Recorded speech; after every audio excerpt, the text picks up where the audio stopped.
नमल।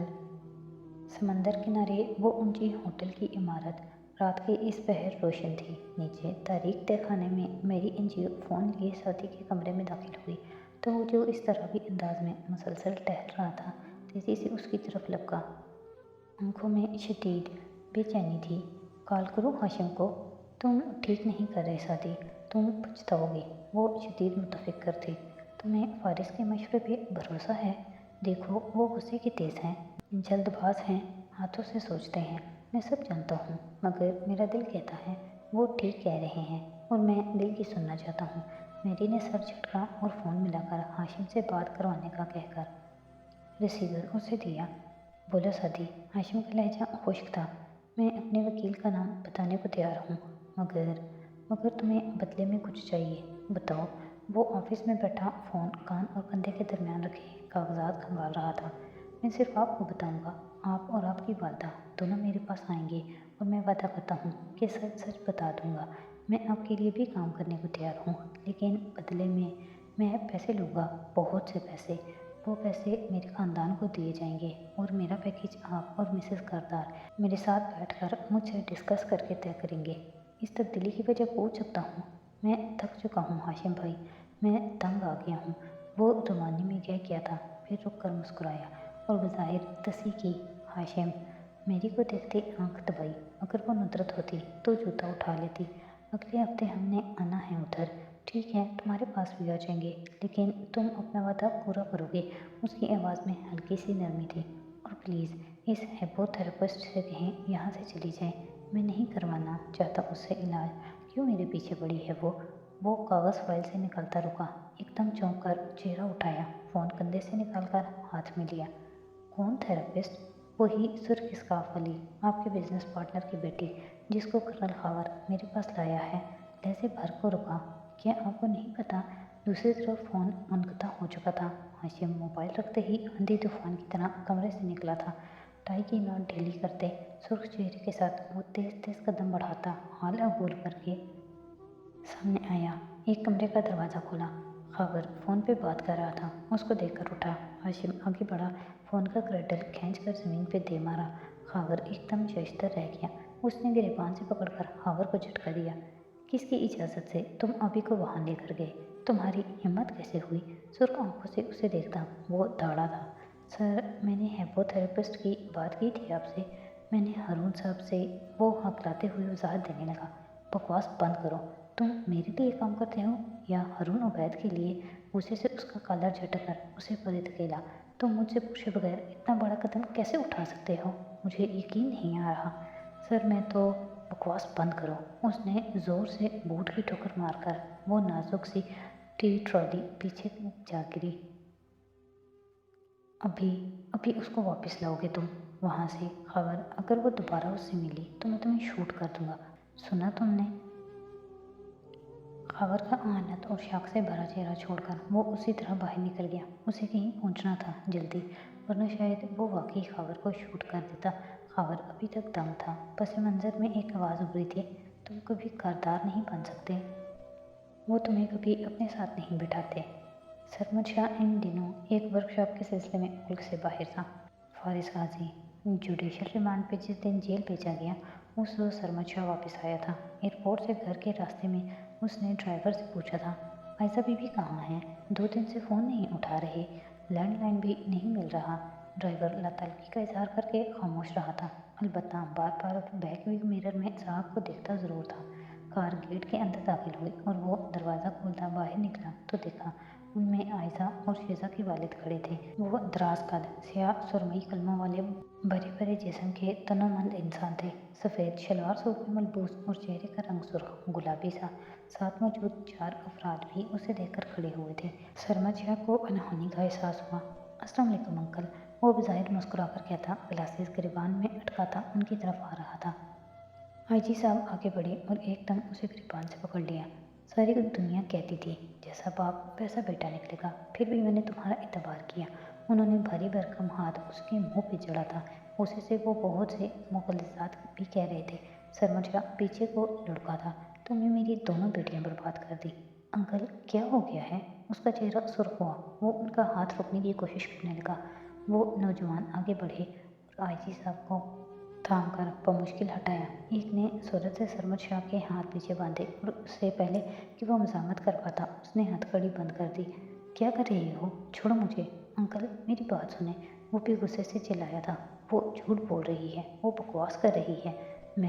वो तुम्हारी दूसरी शादी के बारे में जान गई थी, इसलिए तुमने उसे अगवा कर लिया। तुमने मेरी बेटी को बर्बाद कर दिया। वो गुस्से और दुख से फिर उसकी तरफ बढ़े थे, मगर दोनों नौजवानों ने उन्हें फिर से थाम कर पीछे कर रखा। सर, आपकी तबीयत ठीक नहीं है, आप अंदर जाएं, ये हमारे हवाले है। एक ऑफिसर उनको तसल्ली दे रहा था। आयशा कहाँ है? आयशा को बुलाओ। वो झूठ बोल रही है। वो इन दो एहलकारों के नरगे में फंसा सुर्ख चेहरे के साथ चिल्ला चिल्लाकर मुलाजमों को कह रहा था, मगर कोई नहीं सुन रहा था। नाम मत लो मेरी बेटी का, वो उंगली उठाकर तंबीह करते गरजे थे। आयशा, अरसम और शीजा को मुल्क से बाहर भेज दिया है मैंने। सारी ज़िंदगी तुम अपने बेटे की शक्ल को तरसोगे। तुम भी तो जानो औलाद को खोने का दर्द क्या होता है। सरमद, आप मेरे साथ ऐसे नहीं कर सकते। छोड़ो मुझे। मेरा बेटा कहाँ है? वो चिल्लाया था। उसे दूर ले जाओ मेरी नज़रों से। इससे तलाकनामे पे दस्तखत करो और प्रॉपर्टी के कागज़ों पे भी। उसको इतना मारो वलीद कि इसकी शक्ल बदल जाए। वो तेज़ तेज़ बोलते हाँफने लगे थे। दो एहलकार उनको ज़बरदस्ती खींचते घसीटते कार की तरफ ले जा रहे थे। देख लूँगा मैं तुम सबको, कोई भी अदालत में मुझ पे कुछ साबित नहीं कर सकता, वो हज़ियानी अंदाज में चिल्लाया था। ऑफिसर ने उसे कार में धक्का दिया, फिर झुककर सख्ती से उसका चेहरा देखा। कौन सी अदालत? हम तुम्हें तुम्हारे जैसे किसी थाने में नहीं ले जा रहे। हम तुम्हें ब्यूरो की ज़ेरे ज़मीन जेल में ले जा रहे हैं। क्रिमिनल प्रोसीजर कोड हम पे अप्लाई नहीं होता, न हम तुम्हें किसी अदालत में पेश करेंगे। आज तुम एक मिसिंग पर्सन हो। और खटाक से दरवाज़ा उसके मुंह पे बंद किया। हाजी साहब अभी तक गुस्से से हाँफते उसको गालियाँ निकाल रहे थे, फिर वो थक कर कुर्सी पर निठाल से बैठे। उन्हें मालूम था वो ताकतवर लोगों के साथ उठने बैठने लगा है। वो नाजायज़ पैसा बनाता है, फेवर्स देता है, मगर उन्होंने उसे कुछ नहीं कहा। वो गैर जानबदार रहना चाहते थे और इंसान को जहन्नुम में उसकी गैर जानबदारी ज़रूर पहुंचाती है। नेक्सी के तहखाने में दीवार पे लगे कागज़ों के सामने हुनैन खड़ी थी। हाथ ऊंचा करके उसने सरमद शाह की तस्वीर उतारी और उसके दो टुकड़े करके करीब चलते हीटर पे रख दिए। आग के शोले तस्वीर को अपनी लपेट में लेकर स्याह करने लगे। हन्ना ने इत्मीनान से मुड़कर जमर को देखा, जो मेज़ पे फाइल्स और किताबें रखे नोट्स बना रही थी। सर उठाए बगैर बोली, इसको एंजॉय मत करो हन्ना। हन्ना चौंकी, फिर खफीफ सा सर झटका। मैं तो एंजॉय नहीं कर रही। जुमर की मोबाइल की टोन बजी तो वो फ़ोन उठाकर देखने लगी। उसके डॉक्टर का पैगाम था। खुशकिस्मती से एक डोनर का बंदोबस्त हो गया था। उसका नंबर भेज रहा हूँ, आप उससे बात कर लें और तमाम मामला तय कर लें। गरीब आदमी है, पैसों की सख्त ज़रूरत है उसे। साथ ही एक नंबर मौसूल हुआ। जुमर ने गहरी सांस ली और डोनर के नाम से उसे महफूज कर दिया। दिल से एक बोझ सा हटा था। वो फाइल्स कहाँ तक पहुँची हुनैन? बताया था ना, अपनी एक फ्लैश खबर के पास लेकर गई थी। उस पर तजर्बा करके उससे इनक्रप्ट करने का तरीका सीखा है। अब इन फाइल्स पे एहतियात से अप्लाई कर रही हूँ वो तरीका। बहुत सी चीज़ें अभी नहीं मालूम, सो कुछ दिन लगेंगे, शायद महीने, मगर हो जाएगा। वो पुरुम्मीद थी। उनसे चंद कोस दूर कसरे कारदार का लाउंज पूरा रोशन था और ऊपर से नौशरवान चेहरे पे ढेरों बेजारी सजाए सुस्ती से सीने उतर रहा था। जमाई रुकते वो नीचे आया और सोफे पर ढेर हो गया। आंखों के गुलाबीपन से साफ जाहिर था कि वो ड्रग्स इस्तेमाल कर रहा था। मम्मी कहाँ है? फ्यूना।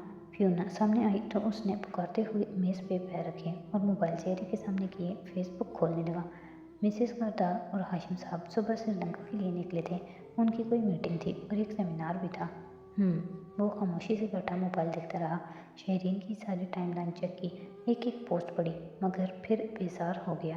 सर झटक कर चेहरा उठाया तो मरकज़ी दीवार पे बड़ा सा विक्टोरियन डिज़ाइन का फ्रेम आवेजा दिखा, जिसमें वो चार अफराद खड़े मुस्कुरा रहे थे। औरंगज़ेब, हाशिम, जवाहिरात और वो खुद। शेरवान उसे तके किया। मुकम्मल फैमिली ग्रुप फ़ोटो। एक ख्याल ने जहन पे हल्की सी दस्तक दी कि ये मुकम्मल ग्रुप फ़ोटो था, मगर फैमिली तो मुकम्मल ना थी। किसी मामूल की तरह उसने मोबाइल स्क्रीन को छुआ, सर्च के खाने में लिखा अलीशा कारदार और कुछ भी सोचे बिना क्लिक कर दिया। फिर इसमें पहले नाम की ब्रैकेट्स में लिखा था आंट्स एवर आफ्टर। जिस ज़माने में घर में उस लड़की के नाम पे जवाहरात और औरंगज़ेब में लड़ाई होती थी, तब उसने सर्च किया था उसको, शायद इसीलिए उसका नाम अभी निकल आया था सरफहरिस्त। नौशरवान ने प्रोफाइल खोली, कवर फोटो पे क्लिक किया। वो 2 हफ्ते कबल लगाई गई थी, पहले से ज़रा बड़ी बड़ी और मुस्कुराती हुई अलीशा किताबें लिए किसी यूनिवर्सिटी के बाहर खड़ी थी। उसकी आंखें, शेरू ने स्क्रीन को जूम इन करके देखा, बिल्कुल औरंगजेब जैसी थी, नौशरवान जैसी, फारिस जैसी। कितने ही पल बीत गए, वो यूं ही गर्दन तिरछी किए उसकी तस्वीर को देखता रहा। वो रिहैब से सेहतयाब होकर आ गई थी और अब तालीम हासिल कर रही थी। ये तस्वीर से वाज़ेह था, बगैर किसी दूसरे ख्याल को जहन में लाए शेरू ने फ्रेंड रिक्वेस्ट के ऑप्शन को क्लिक कर दिया। दोस्ती की दरख्वास्त भेज दी गई थी। फेसबुक ने अदब से इत्तला दी। वो अजीब सा महसूस करने लगा था। कोलंबो की पूर्णम भीगी हवाओं में उस शाम अजीब सा जोश था, जो मायूसी की इंतहा पर पहुंचने वालों को नए दिन के सूरज की उम्मीद दिलाया करता था। ऐसे में इस तवील कामत होटल की इमारत की एक खिड़की से अंदर झांको तो बेड पे नीम दराज अवतार किताब पढ़ती दिखाई दे रही थी। बाल स्कार्फ से आज़ाद, लंबे और सुर्ख रंग के थे, चमकता हुआ सुर्ख भूरा रंग। बेड साइड टेबल पे धरा मोबाइल खामोश था। उस पर हाशिम की पिछले 7 दिनों में 7 कॉल्स आई थी, जो उसने नहीं उठाई थी। खबर की एक ही थी, जो उसने सुनकर बेरुखी से सिर्फ इतना कहा था, अभी वो दिन नहीं आया जब हाशिम सरदार मुझ पे हुक्म चला सके।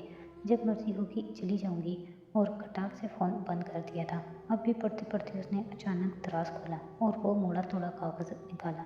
हमन, इसका क्या मतलब था? वो उलझकर इस तस्वीर पे हाथ फेरने लगी।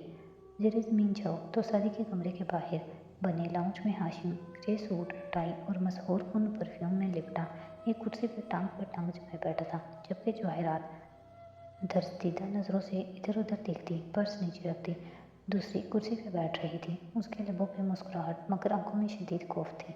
सदी सामने आ खड़ा हुआ तो वो बदिक्कत मुस्कुराई, नज़ाकत से माथे पे आए बाल उंगली से पीछे झटके और सर से पैर तक उसे देखा। तुम कैसे हो सादी? मुझे खुशी है कि तुमने दुरुस्त रास्ते का इंतखाब देर से ही सी मगर कर लिया। वो सफ़ेद टी शर्ट और नीली जीन्स में मलबूस था, चेहरे पे संजीदगी और आंखों में नरमी थी। ज़रा सा मुस्कुराया। मैं ठीक हूँ मिसेस करदार, आपने मुझे कभी मिस किया? फिर मुकबल कुर्सी पर बैठा और एक नज़र हाशिम पे डाली, जो संजीदा और सपाट नज़र आ रहा था। क्यों नहीं, तुम हमारे बहुत अच्छे दोस्त थे साथी। मैं अभी आपका दोस्त हूँ, उसने जवाहरात की आंखों में देखकर याद दहानी करवाई। काम की बात पे आओ सादी, तुम्हें क्या चाहिए? मम्मी को वो मुश्किल मैंने साथ आने पे राज़ी किया है, अगर उसमें फिर तुम्हारी कोई गेम हुई तो?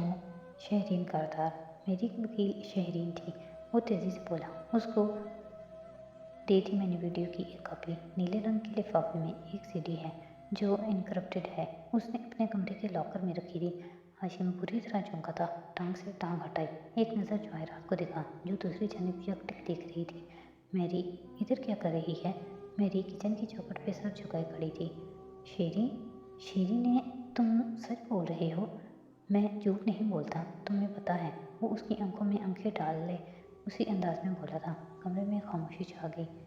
मेरी इधर कैसे हाशिम? जवाहरात किसी ख्वाब किसी कैफियत में बोली थी। बेयकीनी निगाहें मेरी पे जमी थी। मेरी को हाशिम ने मेरी देखभाल के लिए रखा है मिसेस करदार, फिक्र न करें, हमारा बहुत अच्छा वक्त गुजर रहा है यहाँ। मुस्कुरा कर इतला दी तो जवाहरात एकदम गुमसुम उसे देखने लगी। काम की बात पे औसा दी, तुम्हारा पैकेज। मैंने आपको यहाँ कुछ और बताने के लिए बुलाया है। हाशिम के चेहरे पे बरहमी उभरी। तुम्हारी गेम्स नहीं ख़त्म होंगी, हाँ? मैं जा रहा हूँ। वो बेजार सा खड़ा हुआ ही था कि साथी ने गर्दन उठाकर उसे देखा। तुम्हारे बाप की मौत तभी नहीं थी, उसे कत्ल किया गया था। लम्हे भर को हर शय साकित हो गई। बाहर बहता समंदर, तेज चलती नम हवा, हाशिम की आंखें और जवाहरात की धड़कन। क्या बकवास है ये? वो बैठा नहीं, अंदाज में गुस्से से ज़्यादा ताज्जुब था। तुम्हारे बाप का चेहरा मरते वक्त बेहद सफ़ेद था। तुमने डॉक्टर से पूछा था, मगर डॉक्टर ने तुमसे झूठ बोला। उसने कहा ये अस्थमा की वजह से है। वो भी खड़ा हो गया, लम्हे भर के लिए हाशिम की आंखों में निगाहें हटाए बगैर। मगर डॉक्टर बिक चुका था। तुमने भी यकीन कर लिया, क्योंकि तुम्हारे नज़दीक ये नामुमकिन था कि तुम्हारे नाकाबिले तस्खीर बाप को, तुम्हारे देवता जैसे बाप को कोई कत्ल कर सके। कत्ल तो हम चोंटियों जैसे लोगों को किया जाता है, पैर के नीचे मसले जाते हैं। आज मैं तुम्हें बताऊंगा कि तुम्हारा बाप भी कत्ल हुआ था। जवाहरात एकदम खड़ी हुई, वैसे से दूर खड़ी मैरी को देखा, वो फिर साथी को, जो हाशिम के मुकाबिल खड़ा था। उसने हाशिम का चेहरा देखा। वो बरहम था, मुताज्जब था। और वो चौंका हुआ भी लगता था। तुम झूठ बोल रहे हो, तुम्हारे ऑफिस आकर भी मैंने सब सच बोला था। हाशिम, तुम मुझे जानते हो, मैंने सबूत और गवाह देख चुका हूँ, इसलिए कह रहा हूँ। तुम्हारे बाप को कत्ल किया गया था, और जानते हो किसने कत्ल किया उन्हें? वो हल्का सा मुस्कुराया, एक सरतपती निगाह सफ़ेद चेहरे पर डाली। वो नमक का मुजस्मा बनी जवाहरात खड़ी रही, बेयकीन, खौफज़दा। ये कुछ करने का वक्त था, वो बेहोश हो जाए, तबीयत खराबी का कहकर हाशिम से कह दे कि वहाँ से निकले। उसे सदी को खामोश करवाना था, मगर वो जानती थी हर शय बेसूद थी। हाशिम ये झूठ बोल रहा है, उसकी बात मत सुनो, बदिक्कत वो बड़बड़ाई। दिल डूब रहा था, मगर हाशिम ने नहीं सुना। उसका गुस्सा कम हो रहा था और वो चौंक कर सदी को देख रहा था। तुम क्या कहना चाहते हो? जाओ अपने डॉक्टर की कनपट्टी पे पिस्तौल रखो और उससे पूछो कि किसने रिपोर्ट बदलने का हुक्म दिया था। वो भी उसी का नाम लेगा जिसका नाम मैं लूँगा। बताओ कौन है वो? हाशिम जवाहरात की आंखों में आंसू आ ठहरे। वो सिर्फ हाशिम का चेहरा देख रही थी। वो सदी की आंखों में देखते किसी ट्रांस में था। वो कुछ यकीन नहीं था, मगर वो शक में था। तुम मेरे साथ कोई गेम खेल रहे हो, मुझे मालूम है सदी, मगर तुम्हारी आंखें कह रही हैं कि तुम इस शख्स का नाम जानना चाहते हो। तो मैं तुम्हें बताता हूँ कि किसने कत्ल किया तुम्हारे बाप को। फिर से एक काटदार नज़र जवाहरात पे डाली। तुम्हारे बाप को उसने मारा है जिसके साथ तुम एक छत तले रहते हो। कातिल तुम्हारे घर में से ही कोई है। जवाहरात को लगा सदी ने जंजीरों का फंदा उसकी गर्दन में डाल रखा है और अब आहिस्ता आहिस्ता जंजीर घुमा रहा है, गोया खींचने ही वाला हो। किसकी बात कर रहे हो? हाशिम, उसको मत सुनो, उसका गला रंधा, वो जिसको तुम सबसे ज़्यादा मोहब्बत का दावा करते हो, तुम्हारी खैर ख्वाही का दावा है, तुमसे वो दोस्ती का दावा है जिस तुम बहुत एतमाद करते हो। उसने तुम्हें धोखा दिया है। हाशिम करतार जवाहरात की आंखों के आगे अंधेरे छाने लगे। उसने सांस रोक कर देखा, गर्दन की गिर जंजीर तंग होती महसूस हो रही थी। कौन? किसकी बात कर रहे हो? वो अब भी शोबे मगर थमे सांसों के साथ सदी को देख रहा था। सदी एकदम मजीद आगे बढ़ा, हाशिम की आंखों में आंखें डाले मुस्कुराया। खावर, कर्नल खावर ने कत्ल किया है तुम्हारे बाप को। और चंद फ्लोर ऊपर बेड पे नीम दराज सुर्ख बालों वाली लड़की कागज़ को देखती एकदम सीधी होकर बैठी। उसकी बिल्ली जैसी आंखें चमकी थीं। मैं इसे अव्वल देख रही थी, ये कांटा नहीं है। वो दबे दबे जोर से बड़बड़ाई थी। ये क्रॉस है, स्लेब, और ये लफ्ज़, ये हमन नहीं है, ये हामान है। उसके अब्रू उठे। और हामान कौन था? वो चौंकी। फिर उन्हें मूसा का वज़ीर, उसका दस्ते रास्त, उसके सारे काम सर अंजाम देने वाला, उसकी हिफाजत करने वाला। वो मुताज्जिब हुई। इतने दिन बाद उसने बिलाकर वो पैगाम डिकोड कर लिया था जो कह रहा था, हामान को सूली चढ़ा दो।